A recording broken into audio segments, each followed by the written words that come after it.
What can I do for you? Okay, picture a cell phone and an email machine all in one thing. There is a free wireless internet signal all across North America, and nobody has figured out how to use it. It's like the Force. Sorry, have you seen Star Wars? No. That guy is sketchy. I don't think he's sketchy. The guy's a shark. I know how to market it, and I know who we can sell it to. But I want 50% of the company, and I've got to be CEO. I don't know who you think you are, but deal. Are you joking?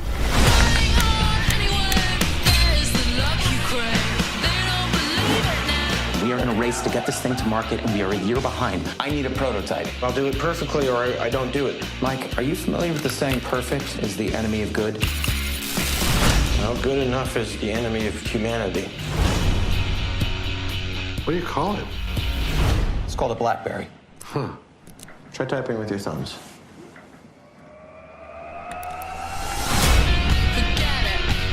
Get this baby in the hands of every Fortune 500 executive you could find. We call them CrackBerries. Should Doug come with us, or? No. You want to be great? You need to sacrifice. And the more painful the sacrifice, the greater you'll be. If we put more phones on these networks, they're going to crash. Is this legal? You need to sell 1 million BlackBerries. We are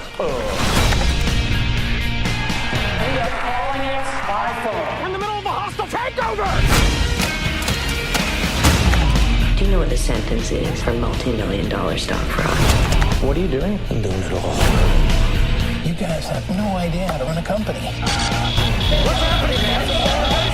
I created this entire market. You said they were the best engineers in the world. I said they're the best engineers in Canada. What are they paying you? I shouldn't say. They're paying me $10 million. Yeah, me too.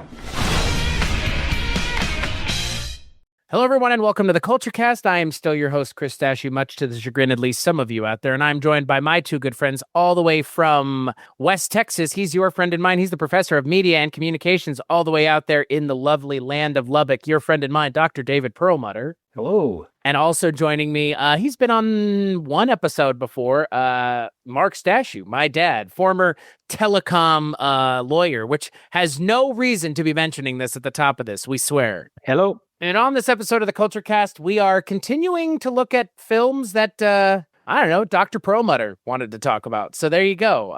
Yeah, we're going to be talking about another tech film. It's a little bit similar to Jobs, maybe a little bit more fun than Steve Jobs. It definitely has Jay Baruchel in it, which Jobs did not. Can you imagine if Steve Jobs was played by Jay Baruchel? Man, that would have been weird.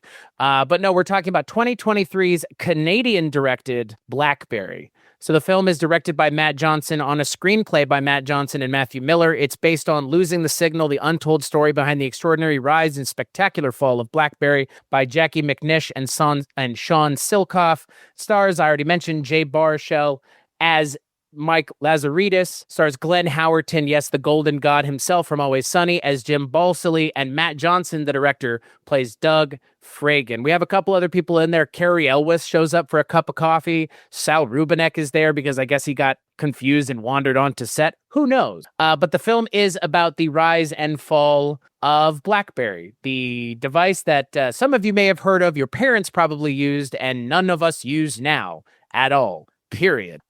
So Dr. Perlmutter, I'm going to kick it to you first because you picked this film, and then Mark, to you afterwards. Why did we pick this film, and what did you think, Dr. Perlmutter? Well, I picked this film, and you mentioned the word that I don't often use because it was ground into me that I'm supposed to be a dispassionate, analytical student of film. It was fun. I enjoyed this film. It was a romp, another word I don't use very often.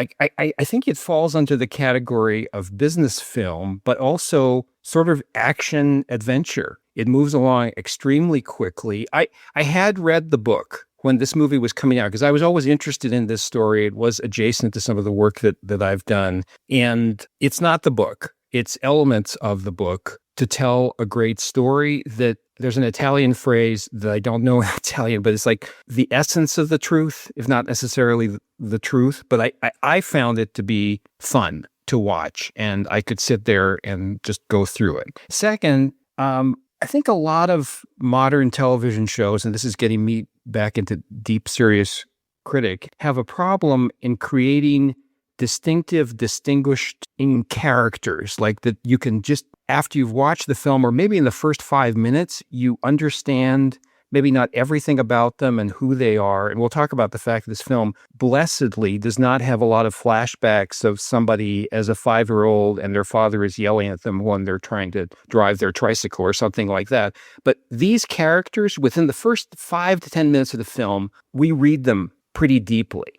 And I immediately thought of, not because any one of these characters was like Kirk, Spock, and Dr. McCoy, but like the immediacy that like, oh, I understand. This guy is all about this. And we learn complexities, but I just thought that was such a great, important storytelling note that you can distinguish between characters. They're just not all gray and interchangeable, which I think is a problem a lot of places. I did think, as I said earlier, hinted at, is that this is a good lesson on how to take parts of a true story to tell the essential story, if not the complete story. This is not the 70 hours that they probably would have needed to explain all the nuances. They tell us only tech stuff, which is relevant to propelling the story along. I said it was fun. If you think about it, a lot of the scenes in this movie consist of business meetings and watching engineers put screwdrivers and pins into circuit boards. And that usually isn't the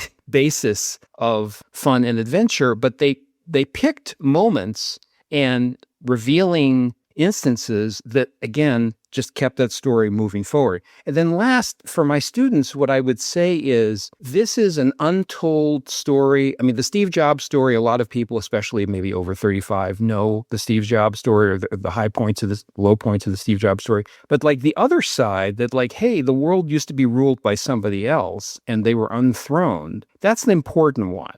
This is the origins of our overstressed, over-communicated world where people have to wake up at 2 a.m. because their boss texts them, that people are always worried about keeping their job because new technology is going to come along and disrupt and change everything. I tell my students, yeah, I drove an Oldsmobile. I took pictures with a Kodak camera. My first job in the movie industry was a place called Blockbuster. And of course, I have to explain this to my students. 5-6 years ago, maybe longer than that, when Sears was still an operating business, when I would tell my students this, I would say, I used to shop at Sears. So I asked a class of 400 undergraduate students, how many of you have shopped at Sears recently? And only one young woman raised her hand out of 400. And I looked at her and I said, did your grandmother find what she was looking for? And she said, yes. How did you know it was I went there with my grandmother? Well, of course, because nobody under the age of 50 was going to Sears anymore. These great businesses with CEOs and boards and $20 billion valuations like BlackBerry went out of business, and every CEO knows that and doesn't want to be the next one in the textbook. And so I think all of these combine to make it a film worth watching. Go ahead, Mark. So, to me, this is kind of a romp down memory lane. I had a first row seat to most of what this movie talks about. Not obviously what's going on inside BlackBerry, but what went on in the telecommunications industry during the period of time that this relates to. I was the chief legal officer for one of the largest paging companies in the United States during the 90s. You need to explain, Mark, what paging is to our audience. Let's go further back than even this movie goes. Yeah. So pagers are a device, for those that have never seen one or held one. It's a device that clipped on your belt that someone would send you a message.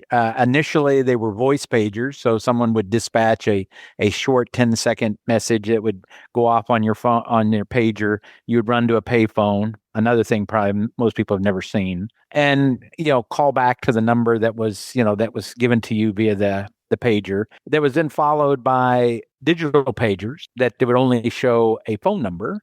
and you would call the phone number that was displayed on the device. And then there were things called alphanumeric pagers, which would then have, you could actually put text messages like what today we do on the cell phones that you could also put on a pager.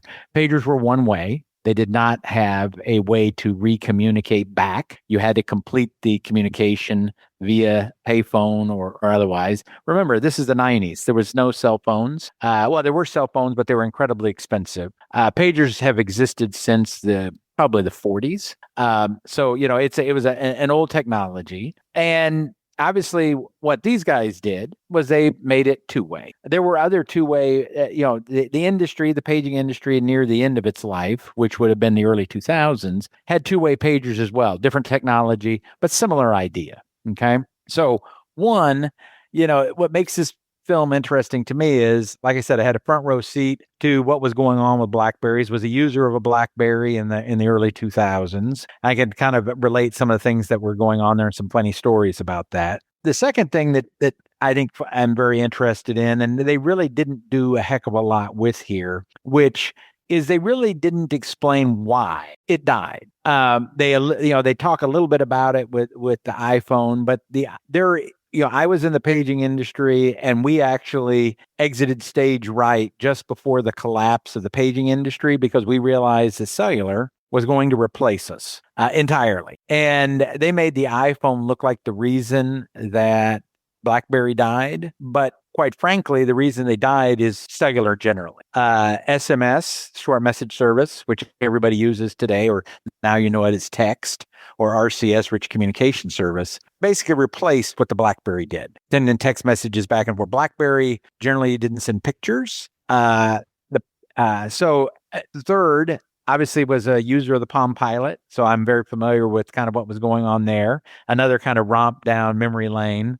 I was surprised they didn't throw in the Newton too, because the Newton was in there at the same time as the Palm Pilot. The other two things that are very interesting here that are, again, I'm kind of a romp down memory lane, is the stock option backdating scandal. So, this basically, they talk about the CEO going and backdating all these options. They talk about at the end, kind of the SEC, basically letting him off the hook with, with some fines and other things. What they don't really talk about, and I think is the most interesting, is backdating of stock options was widespread in the technology industry.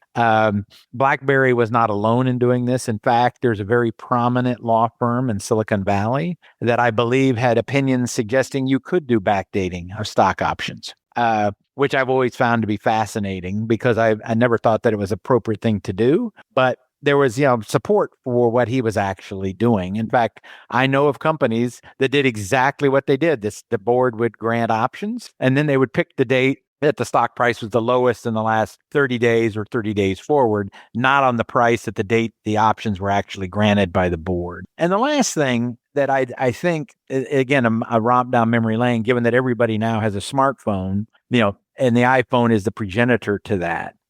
They don't really explain how the iPhone really transformed the entire industry. The iPhone was not just, it replaced BlackBerry. The iPhone creamed an entire segment of the telecommunication industry. It creamed all of the pagers. It creamed all the two-way pagers. It creamed the BlackBerries. It, quite frankly, cleaned the flip phones, candy bar phones, etc. It became the new norm. And the iPhone was a huge cultural shift, and we live it today. Anybody that was not around when the introduction of the iPhone and had a flip phone or a brick or any number of phones that were before that don't really understand how consequential the iPhone was. This movie helps show that it killed off an industry. The iPhone really isn't what killed it. It was the text messaging that was made easier by the iPhone, but text messaging was dying before this died. The last thing I'll say is one of the ways that killed this industry, killed the BlackBerry. The BlackBerry, they said, had unlimited messaging. Cellular didn't have unlimited messaging at the beginning either. When unlimited messaging came with cell phones and you weren't charged, then the BlackBerry basically became obsolete. there was almost nothing they could do to survive because, am I going to carry two devices or am I going to carry one? The cell phone wins out. It's got more functionality, got more everything than the BlackBerry ever would have in its technology space. I think you could have made a movie like this about MySpace. Since we've had the Facebook movie already and we never got the MySpace movie, you could make a movie like this about MySpace because in a lot of ways, it's a similar story. It's a product that was useful at its creation, ended up being the prototype and the jumping point for other things. But because those other things end up doing what it did better than it did, which happens, especially in industries like a technology-driven industry where it's always kind of building on itself, unless you are willing to innovate along with the rest of the innovators, you will get left behind. Even if, even if you have haptic clicking on your screen. Wow. When Jay Baruchel is trying to pitch, he's like, oh, we're going to have haptic clicking like a BlackBerry, but a touchscreen. It's like the haptic clicking is not what anybody cares about. But, that's fine. That's your perception. You're missing the kind of point here as to what the benefit of your product was. And that's kind of the MySpace thing. Again, MySpace still exists. BlackBerry, I guess, technically still exists, but it doesn't exist the way that it did. And when Dr. Perlmutter and I talked about the Steve Jobs film Jobs, not Steve Jobs, which is also a Steve Jobs movie. I know, a confusing sentence that only makes sense written down on paper. We talked, and I think Dr. Perlmutter, you said it specifically, that we are living in Steve Jobs' world now. And this world that we live in is a creation of Steve Jobs. And if you watch this movie, you really understand that. Because this movie, even though this movie took place effectively in my lifetime, most of this movie is taking place. If not, I believe all of this movie is taking place in my lifetime. The pre-iPhone days feel so just bizarre. Even watching television footage from pre-2008, pre-2007 feels bizarre. It feels just antiquated in a way that post-iPhone things didn't. And it speaks to Mark and Dr. Perlmutter have both said, we have this idea here of an industry being changed from the inside out by people and then being changed even further from the inside out. And the people that were one kind of tier above can't figure out how to get further down into the kind of weeds of things because they're just left out in the cold. And it's not of their own fault. It is, but it isn't, but it is. Steve Jobs is a singular mind. And it's hard to compete with a singular mind. I'm not saying Mike Lazaridis and Jim Balsillie weren't. They're very good technology and business people, but Steve Jobs was a visionary, period. And for good and for bad, unfortunately, that's, if you're able to execute on the vision of what you're coming up with, and again, Steve Jobs eventually did, it can be globally transformative. Again, there are plenty of examples like this of globally transformative things. I like that this is a smaller scope story, and it's not about the products that change the world. It's more about the products that change the way we did things and the way industries did things for a time. And like Mark said, and like Dr. Perlmutter said, affected the way business is done now. The kind of always on call culture that's expected in that grind and hustle culture that a lot of people my age and younger have rejected in a lot of ways because it's not healthy. It's healthy it's a balance, really obvious. That's where this comes from. Like you said, Mark, it's the connectivity of things that the BlackBerry really was important. Yeah, I'll say this much.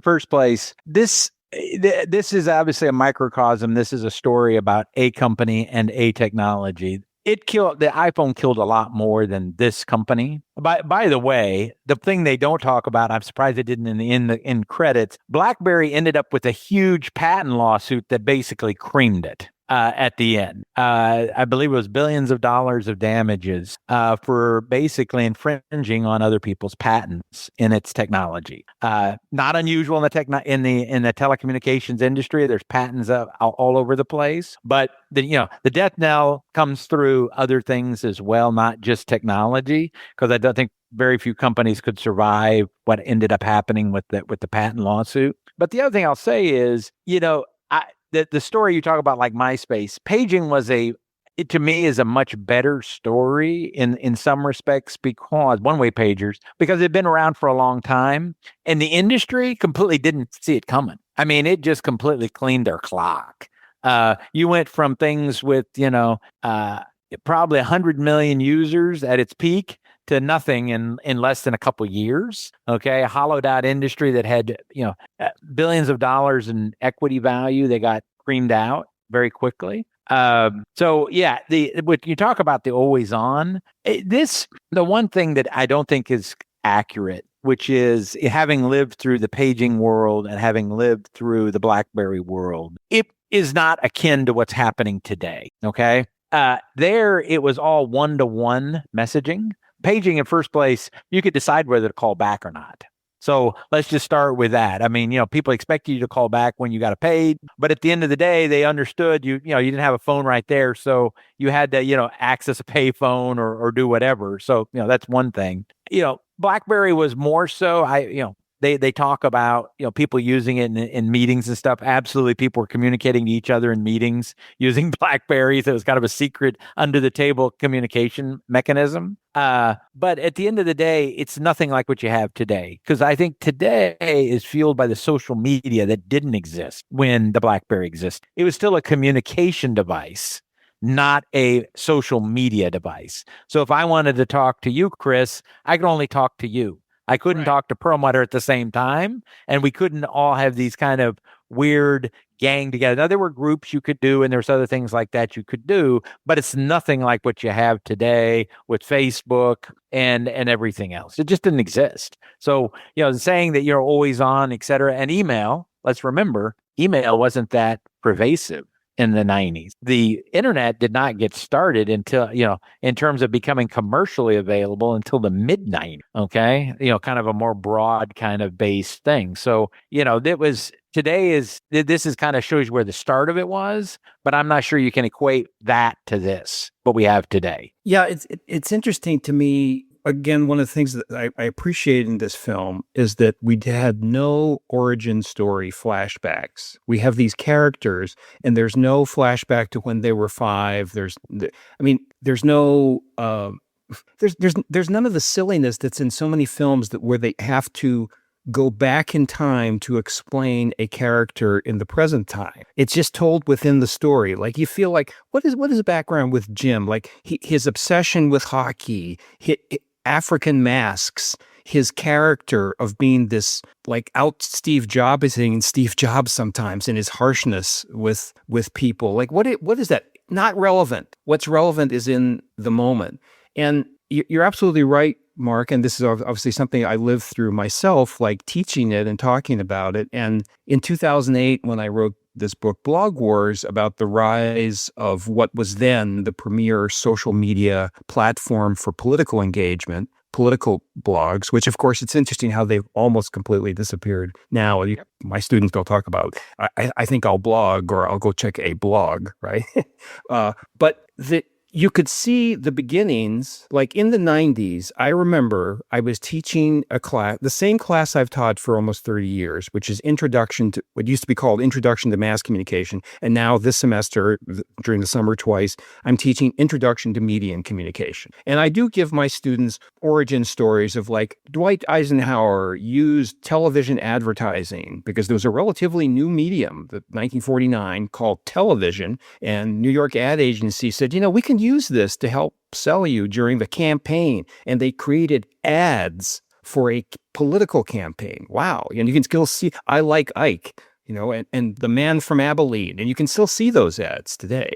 So I'm always interested in how things started small and then got gigantic. And you could see early elements of what is successful. What this film does, I think, personally, effectively, is it takes this slice of this fear that you can see in the face of the character of Mike Lazaridis, who obviously we're told he's a genius engineer. He is a genius engineer, right? And he fiddles with the technology, is able to create things which are astounding. But you can see in the very beginning when he meets Jim Balsillie that he's realizing we're missing something. We're missing an element on the crew of the spaceship, right? Of somebody who's going to actually move us forward, who's going to handle the business end, the negotiations end. And he shows this early fear, which unfortunately a lot of very successful companies did not.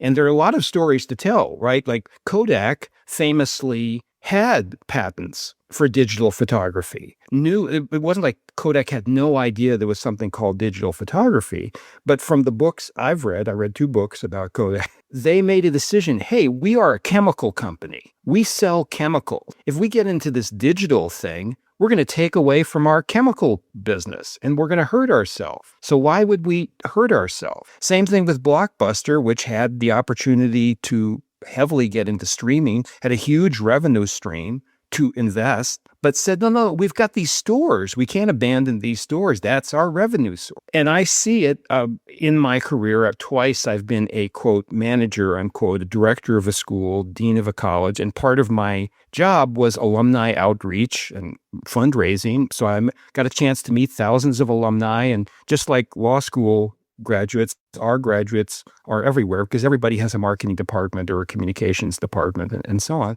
And I was really interested about 15 years ago. I was talking to a guy who was the manager of a small, medium-sized, about 1,000 people reported through indirectly or directly to him. And he was talking about a new idea that they were judging. And he said, the board opposed it at first, but the interns all liked it. So we decided to go with that. And I thought, 1960s, I don't think that would have been the path to making the decision.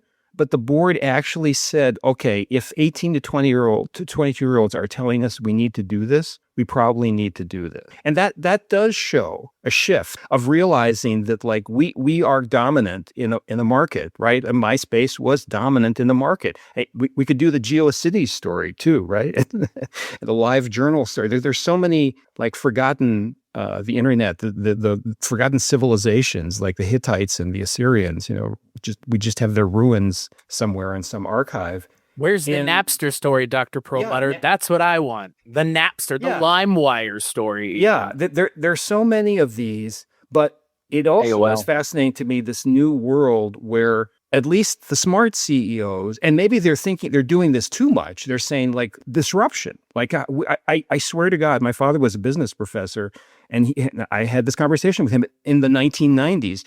People didn't use the word disruption in business meetings in 1967. Now, if you're a CEO and you don't like have your TED talk and talk about disruption, you're not considered to be a qualified CEO. So I'm fascinated how this movie for young people and for like people my age talks about sort of the shift in how companies viewed themselves and were run. Yeah, but the other thing that I find fascinating about this movie, and again, I like that it has a beginning and an end. And it's encapsulizes, again, could I think you could do it otherwise? Perhaps other industries, perhaps that were deeper impacted by what was happening. But you talk about the him being a brilliant engineer, but the problem that had to be solved was not solved by him. It was solved by all these guys the CEO brought in from Google and other places. And I mean, that's what got him in the stock option backdating problem, right? He needed to get these people with particular expertise that BlackBerry didn't have. There's a fantastic line in the movie, which Chris introduced this as a Canadian movie, and it is a very Canadian movie. I mean, most of the movie takes place in Waterloo, Canada, and it's about a company that was once the wealthiest company in Canada, like the entire country of Canada, right? But there's that moment, right, where he is asked, he's told, like, I thought we had the smartest engineers in the world here, right, in this company. And he says, the smartest engineers. How'd the Canadian Board of Censors let that through? I mean, look, it's not a knock on Canadian engineers. The fact is, what they needed was people. So the interesting thing is they needed two groups of people. Obviously, the engineers at BlackBerry understood their technology and understood how their technology worked. But one of the things that was critical was understanding how the telecommunications networks themselves operated. Google's an interesting one because they really they didn't at the time understand how telecommunications, but they understood how the internet worked. Okay, they understood IP, they understood the internet protocols, et cetera, which is ultimately where I think they had to take this in order to increase.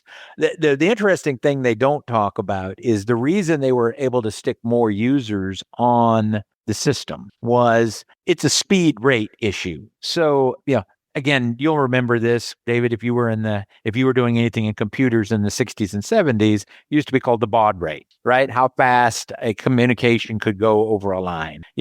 And Chris, could you play the sound effect of the squeal of a modem?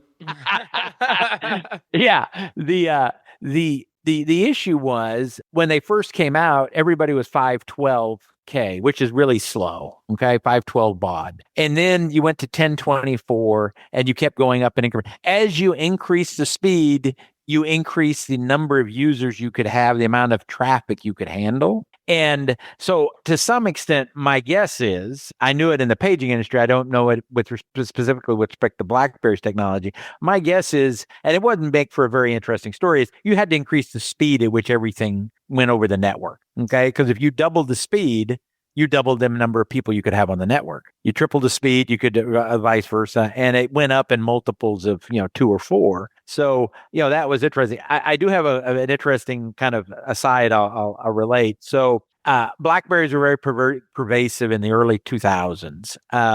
There was a very famous corporate raider who was acquiring another company, and he had a president of one of his companies was in the boardroom, and he had a BlackBerry, and he was, the corporate raider was, doing whatever he wanted to acquire this particular company that I'm aware of. And the president was taking a message on BlackBerry. The corporate raider reached over, grabbed the BlackBerry, and threw it against the wall and busted it and said, "I don't want any of these bleepity bleep things in my meetings." Okay. So I do think, at the senior levels, they really rejected this. I actually had a company that I was with that refused to allow people to have BlackBerries, even if you were working on $100 million deals. You actually had to take a telephone call. Hey, there's a document waiting for you to review that you had to then go on email to pick up because he refused to have, BlackBerry. They found him as so insidious a device. Okay. Now, obviously, we're way past that now with iPhones, tech messaging, et cetera. But, at that early stage, there was a lot of resistance. Yeah, I have in my email, sorry, Chris, your dad and I are having a really great conversation. The kids, we'll let the kids talk later. Who didn't live through it? Yeah.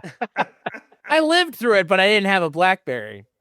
I just remember being at, I remember being at a Super Bowl that I went to when I was in college with my family and finding someone's BlackBerry underneath my seat. That was the one and only time I ever found and saw a BlackBerry. I didn't have one. I had a one of those Nokia phones with the extend antenna, and then I went from that to otherwise known as a candy bar phone. Yeah, I went to an iPhone. So I never had a BlackBerry. I will tell you though, I do like the tactile feel of a keyboard on a phone. I think what's funny is with the things coming back into the world, not nostalgia-wise, but just, if you look at the way the kids today, not the kids, but kids today dress, they're wearing things that were popular in the 90s. Baggier jeans, flared at the bottom, looser clothing. Like was a trend in the 90s. I think that the tactile feel of a keyboard is something that is out there for people now within the world of the use of technology, because I'm sure that there are people that,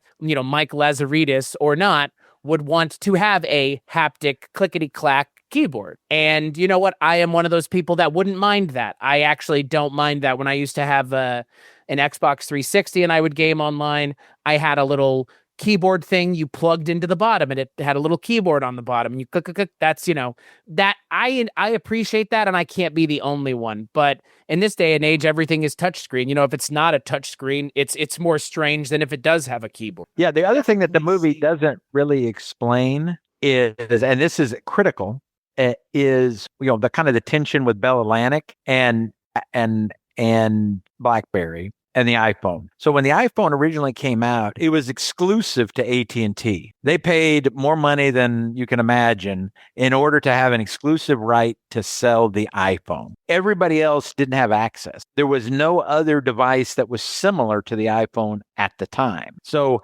they were desperate to get some sort of device that would compete with the iPhone when they realized that the iPhone was going to blow the market up, because I think the iPhone exclusivity ran for more than a year. I want to say 2 or 3 years. So, imagine you're sitting in Bell Atlantic's boardroom as a cellular provider, and your competition has a device you cannot get access to, and it's blowing the market up, right? That is, they don't really talk about that. Was the kind of the impetus for them trying to find another device, them, going to China, doing all these things, because they had to do something to try to compete. It wasn't just BlackBerry that had a problem. The entire industry had a problem. Some of these things are hinted at. There's a really great scene there where one of the engineers is talking to another one there in BlackBerry Central. Hey, this iPhone, they're going to have an application store where anyone can design an application and anyone can download an application. And again, to my students, this is like, and then they invented oxygen and people breathed it. Like it's so inconceivable that one would not have apps of their own choosing and hundreds of thousands, millions of choices. Now, you're both right, because in my students, and I love to have these conversations with them, I see two things going on. At the end of my email as an automatic signature, one of the things I learned as a manager was to be really careful about communicating with people after hours, because I would be, maybe I'm working on something and it would be midnight and I go like, okay, yeah, I'd like this person tomorrow morning at 8 o'clock to take a look at this because it's important. So I would say, hey, Joe, could you look at this? This is important. And the very first time I started as a manager, and then I realized, oh, they're staff and I'm their supervisor. And Joe will wake up at 7 o'clock, come into work, check his email and panic because the boss sent him an email at midnight and he waited 8 hours to respond. And so I learned not only to tell people like, look, I will physically call you on the phone if there is an actual emergency. Anything else you get from me, it's not an emergency. That's the only time you'll hear from me. And I put at the bottom of my email in a cursive font, and please know my working hours may not be your working hours. So you do not feel it is necessary to respond outside of your normal schedule. Because I was so worried about some 23-year-old staffer panicking there. Yeah. It's either my experience is different. I mean, quite frankly, people responded whenever they needed to respond. But, again, the legal profession is a little bit different than I suspect the company you were in. And it is more of a 24/7 kind of environment. But, people get emails at midnight. They're not expected to respond by 1 a.m. They'll respond when they get to it.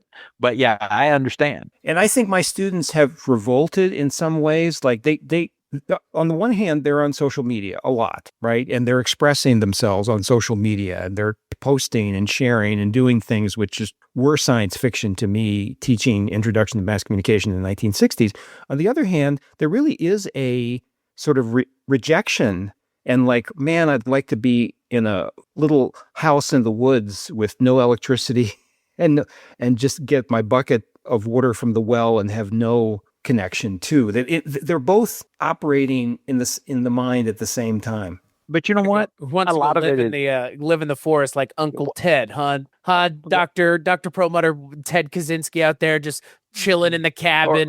No technology for me. Or Walden's Pond, right? Yeah. But I'll say this much: a lot of it is caused by the people themselves. But managers, there are managers that I would expect people to respond immediately, et cetera. But I'm not sure that is the majority or even a significant portion of it. But people want to be connected. People are curious. People are, this has become part of their lives to do this. And, it becomes addictive, of course. And I don't mean addictive in the sense of, drugs, but it's addictive in the sense of you feel left out if you're not seeing what's going on right now all the time. I'll say the other thing that they don't really talk about in this movie, and it's a very interesting kind of aspect, and I'll build on what you said about the App Store. What makes the App Store so fundamental to the success of the iPhone and everything else is, applications, but more important, it allows you to personalize the device to your needs and wants. Okay. So before the iPhone, there was a lot of people figuring out how to do different kinds of cases, right? I want my phone to have a different case than yours. That's how I express my individualism, right? Is how my different kind of phone I have, or a different kind of case, or I might have things that dangle from my phone, or whatever the heck. The iPhone took that to the next level with the app. So, I'm sure if I put my iPhone next to yours, we have some apps that overlap, but lots that don't. And it allows you to personalize. And one of the things that BlackBerry, unlike Palm Pilot did, is I don't think it really opened up to third-party developers. Palm Pilot did that. Palm Pilot had third-party development, and it was a fairly robust industry, people developing Palm Pilot apps and putting, for the Palm Pilot. And I think a lot of them were free. There might have been some that were paid, I don't know. But, if you build a closed environment and don't have any way to personalize it, it's a problem. And what's curious about it is the iPhone is known as a walled garden, right? You can only get things on the iPhone generally if they come through the App Store. In order to get them on the App Store, you have to go through Apple. Apple basically has to approve it, etc. It's interesting that Apple built an app store that allowed third-party development because they are a walled garden. You juxtapose that with Google and the Android operating system that you can do anything you want, right? The Play Store, you could basically at the beginning upload anything you wanted for download on any phones, anytime, anywhere kind of thing. An entirely different approach, quite frankly, more of an internet approach than a walled garden approach. But it was interesting that Apple took that approach. And it is, I think, one of the reasons that BlackBerry probably failed by not allowing people to have third-party apps on those phones. And, oh, by the way, I don't think you could have customized cases for BlackBerries either.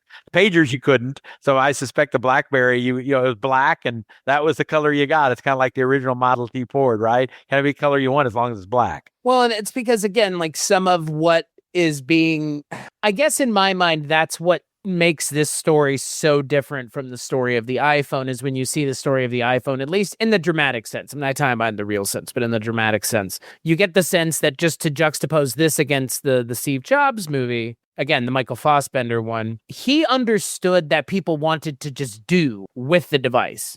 It wasn't necessarily like purpose driven as much as just like you have the opportunity to do something with this that you have never done before. And Steve Jobs was taking a kind of running header that was going to be part of what drove the kind of the consumer trends, was that people were going to want to, like you said, Mark, express themselves with their phone, with their technology. And I'm not saying that Balsillie and buddies over at Palm Pilot or BlackBerry didn't understand that. I just don't think that they were necessarily interested in that. I don't think that was their goal. I think that their goal was to make a product that allowed for the ease of communication between people, which is kind of, and utilizing something that's, obviously this all comes from something being utilized that wasn't being utilized before. They talk about it at the beginning of the movie. He's like, there's this network that nobody's using and we understand how to use it and no one else has been able to take advantage of it. And that allows you to communicate in a more efficient way. They're not sitting there going, we want to be able to put apps on there or anything else. And that comes down to a device that feels more personal to you, which changes how you use technology. Computers in the home were so important because you could do what you wanted with it, the ability to use it how you chose. And we didn't really have that with phones until the iPhone, which was, but even early on, like it took a long time for the iPhone App Store to get where it is now. It was awful for years because even Apple didn't understand the ramifications of what they had on their hands, which they do now. Yeah, two things I'll say. One, even the flip phones and the candy bar phones had apps. Right. They were different. They weren't the same kind that we have today. They were much more rudimentary. But the second thing I'll say, and as you compare this with the Jobs movie, this is very much an engineering-centric company. And I think this does really explain a lot of what happened in it.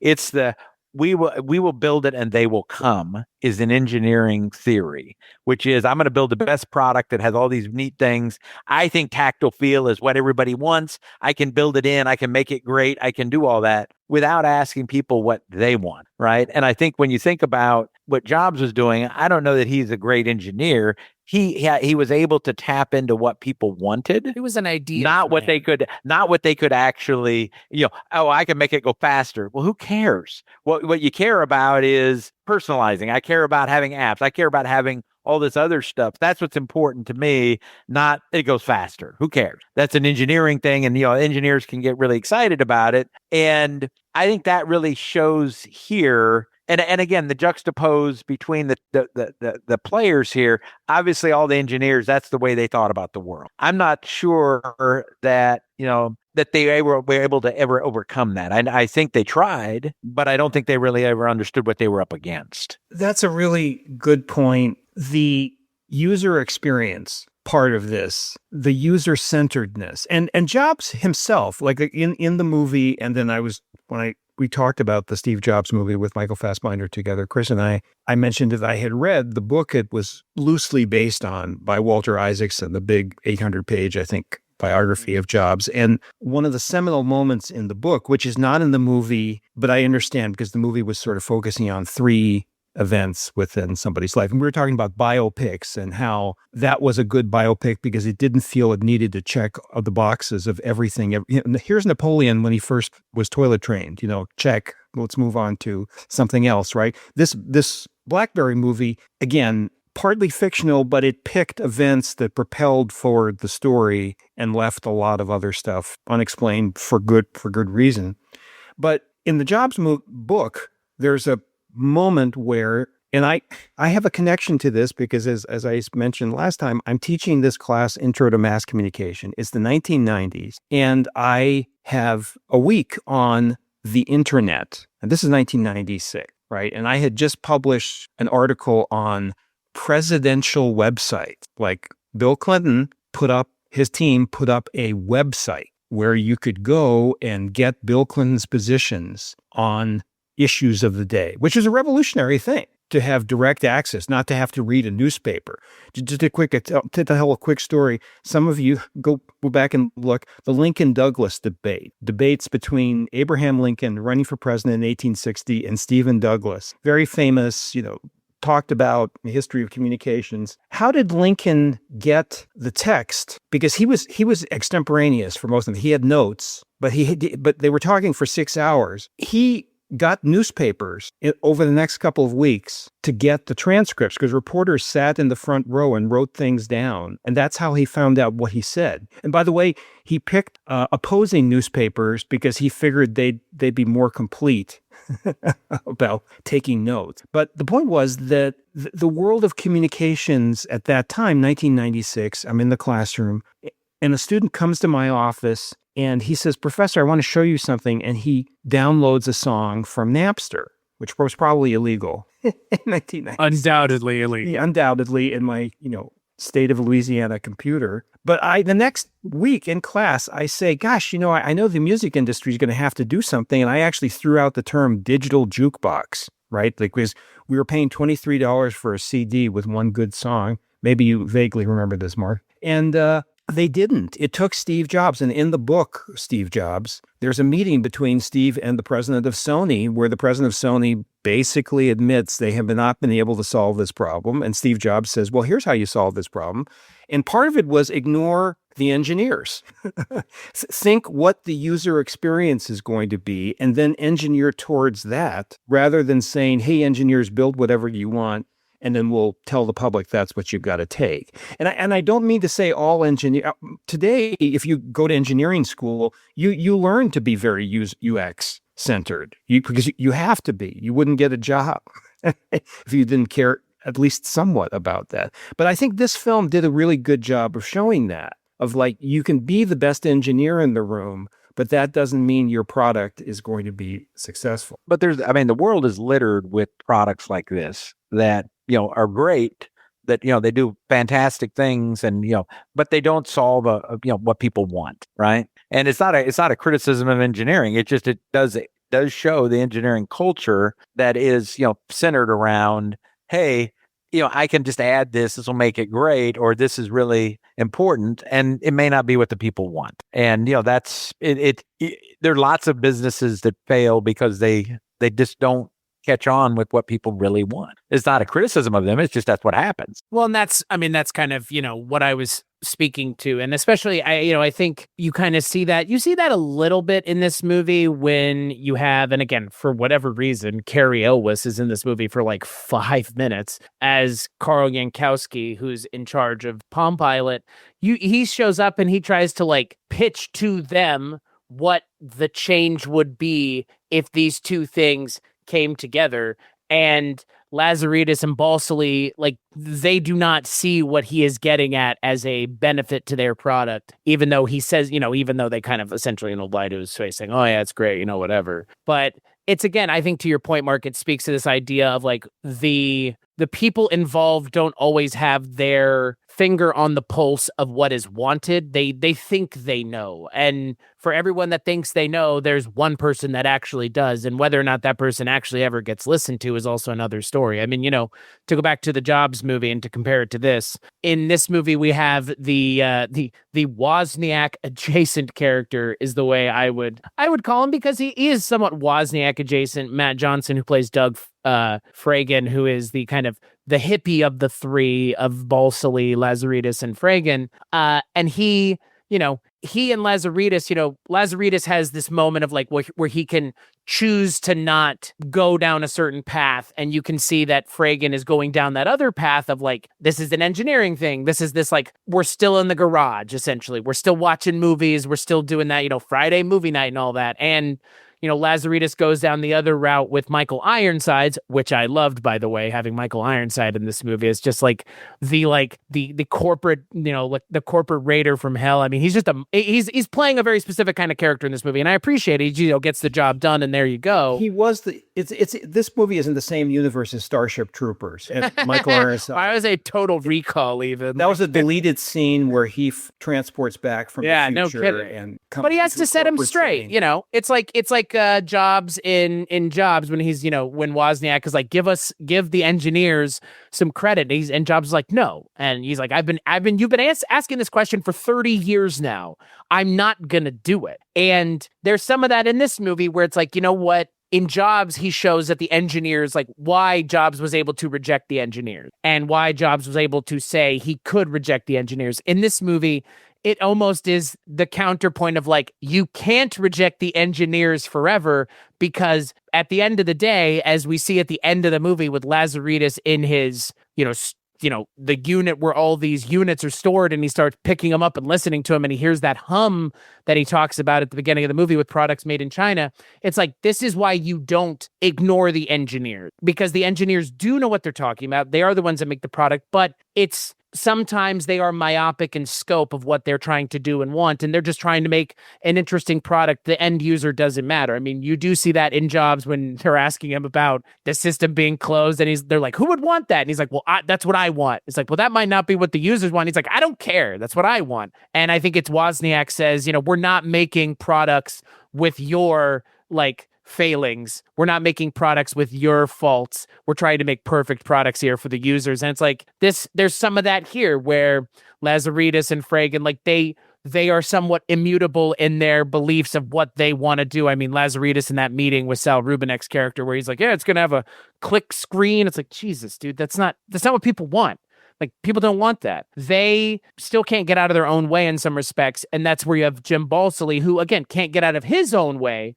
But that's also because, and again, like Mark mentioned with the backdating of the stock options, you sometimes have to do things to get things done that aren't necessarily the most above board. And there are people in all aspects of business, in the business world or the world in general, that live in a grayer area than some of us do. Some of us live in a gray area that's charcoal, and some of us live in a gray area that's actually gray. And sometimes people like that get things done.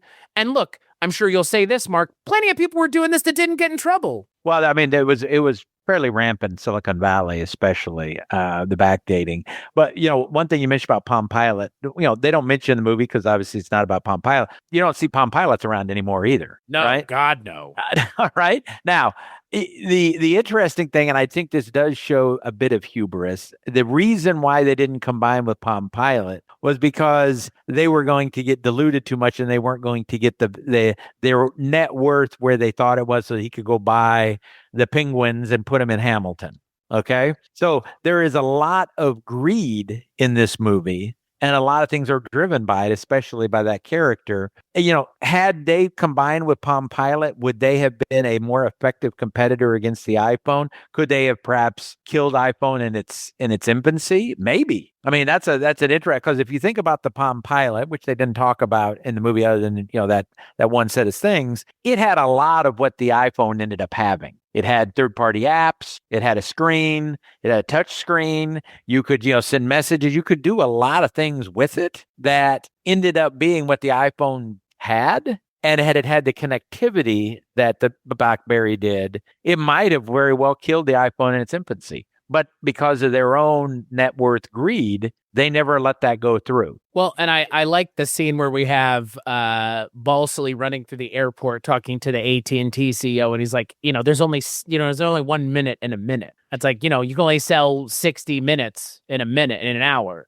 It's like that ultimately becomes what this is how do we figure out a different way to charge people without there being a cap on it, without there being a ceiling of usefulness, and we just sell them data. We'll just sell them data. And that is what ends up becoming the death knell of BlackBerry. Really. Part of it is what data was BlackBerry ever going to use unless they made a device that was effectively an iPhone, which then is not a BlackBerry anymore. Then it's just an iPhone. And that's the thing that ultimately wills out towards the end of the movie is nobody has an idea that's different from an iPhone. It's just an iPhone derivative at this point. And to be fair, more or less everything at this point that is a phone is an iPhone derivative. Even if you have a phone that's not an iPhone, it looks like an iPhone. It's a big screen. And that's kind of all that phones are anymore, unless you buy a phone that is specifically not that with the intention of it not being that.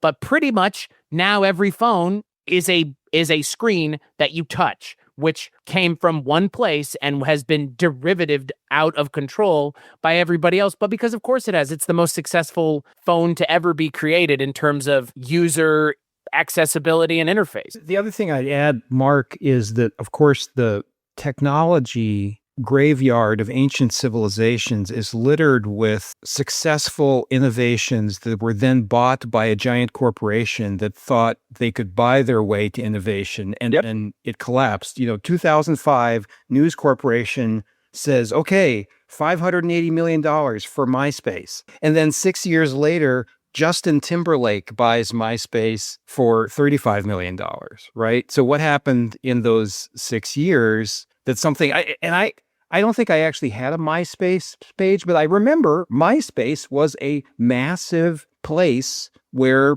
people put their stuff, their pages, and it was basically you could have your own web page through MySpace. And of course, this was before, as you mentioned, the rise of social media in the mid 2000s of Facebook and everything that we have now. But I think this movie is a really good one for my students to watch, to ask, like, in a company, how can you innovate? What is my role? What different strengths people bring? Teamwork.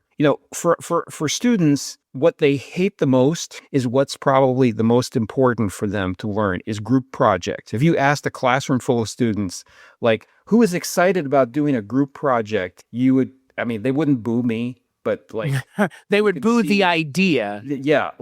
But I say, look, guys, life is a group project. If you're going to work anywhere, except that cabin in the woods with no running water, you can't even work for yourself without working with other people. Yeah. Take it from me. It's a group project. And I thought it did really well here in showing how these three people, Doug, Mike, and Jim, did have these strengths that played off each other. Maybe there could have been more on that, and they were certainly not successful in the long run, like Kirk, Spock, and McCoy. But it did show that you can't have a workplace where everybody is like you. That you need the strength of different personalities and different skill sets working together. So I thought in being a business movie, that was sort of a helpful lesson. Maybe not in this particular case for more than 10 years, but still. Something. Yeah, but I don't think we should focus on the fact that it failed. It was very successful at the time. It was unable to move beyond where it was. Some of it was because of their own inherent limitations in the way they thought about the world. But I will tell you that when the iPhone came out, there were lots of people that said it wasn't going to be any more successful than the Newton. Okay. So it wasn't like iPhone comes out, everybody says it's brilliant. All of a sudden it's wildly successful. That's not the world. Okay. Because there's a couple things. One, people didn't see it that way. I could tell you, having worked with a company that was in the cellular industry at the time, we did not start selling data until into the late eights, nines, and into the early teens. Why? Because that wasn't what we thought people wanted. And when we found out that they ultimately wanted it, we obviously could offer it. but it was not immediately apparent. That's what people, and I'll say this much. People don't realize that cellular data over cell phones existed back into the 90s. Just nobody could ever figure out the use case, never could figure out what would make it go. The iPhone is what made it go, because finally people could figure out how to use this new thing that wasn't minutes. It wasn't, just voice. But until then, it existed for years before. There were, AT&T had built a data network and was offering, cellular data services in the early 2000s, long before the iPhone. But they didn't have many users because no one could figure out how to use it, what it was useful for. So, but, I think as you look at this team, they were very successful. The fact that they ultimately failed is probably less about their working relationship didn't work. It's just they didn't have the vision to really understand where the world was going. And they're not alone. There were a lot of other people that were in a similar situation. By the way, if you look up the biography of these people, they're all fabulously wealthy. So, it's good. No one feels there's nobody to feel sorry for in any of this.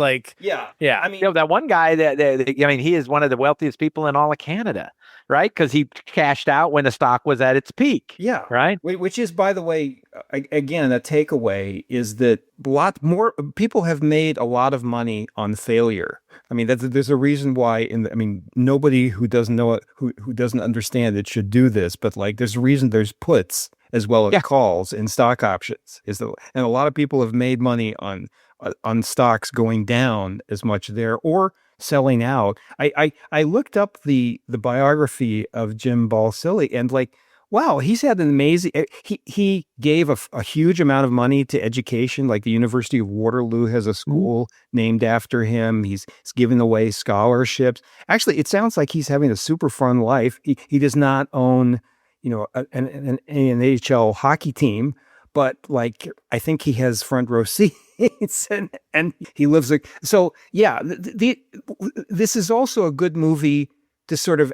And again, I always think through the eyes of my students. So to define what is success, right? The television show that's adjacent to this was the HBO show Succession, which is a meditation on succession, a king's dying and who will take over their kingdom, but also succession in success. And I think that's always a good question to ask because different eras maybe redefine it. In Succession, you have a group of billionaires who are all struggling for power. And a normal person would go wait a minute, if you lose this struggle for power, you get to sit on your $7 billion and feel sorry for yourself, right? So wasn't it that what they said in Jobs? It's they're the most well-dressed people in the unemployment line. You don't, they're going to pull up in their Ferraris. Houses. Yeah, they have the biggest houses on the unemployment line or something. Yeah, absolutely. Yeah. But I thought that they should have at the end explained that these guys all ended up being very wealthy, because the impression you're left with is that the company ended up being a failure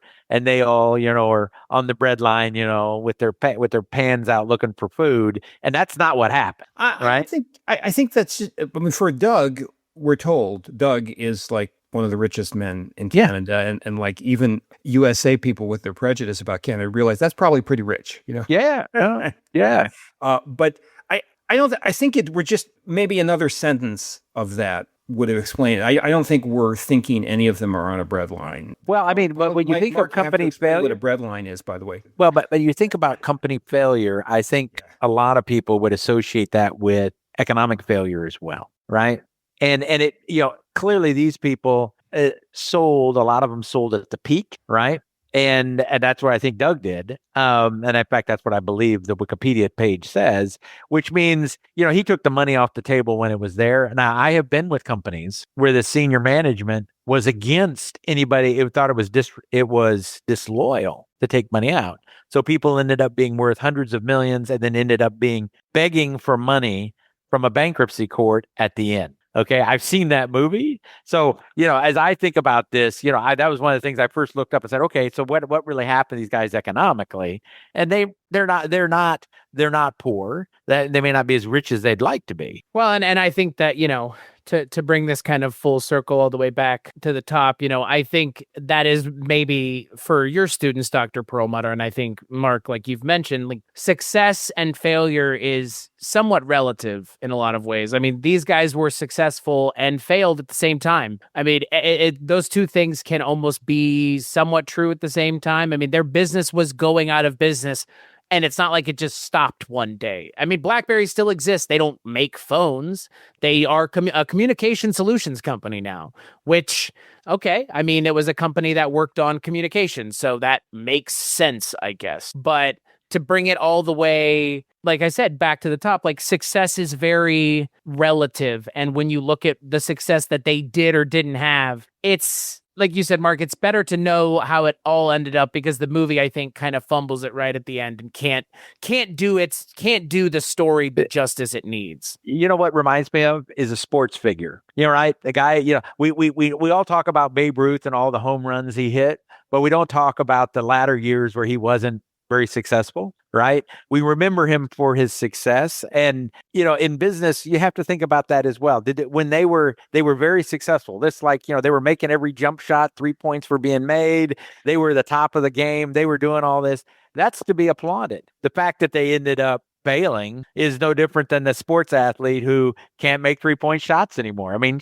it happens, right? And it happened to them. Michael Jordan played for the Wizards. I know everybody likes to forget that, but Michael Jordan played for the Wizards. So, well, Dr. Perlmutter, thank you so much for bringing this one down the pipeline. I was not going to watch it otherwise, not because I didn't want to, but because I watched so many movies. But I'm a huge fan of Glenn Howerton, which, he's great. I mean, as a fan of Always Sunny, to have him in a like somewhat dramatic role, but still being mean to everyone, it was very much exactly what I was hoping for. So thank you for programming this one. It was very good. So if you want to find me and the other things that I work on and the other conversations that the three of us have had about films, you can find that over at weirdingwaymedia.com, where this show and so many other fantastic shows can be found, like The Projection Booth, 80s TV Ladies, and so much more. So head on over there, check those out, like, rate, and review this show on iTunes or Spotify. Please, iTunes first, Spotify second. If I have a choice, your choice is whichever one you want to pick.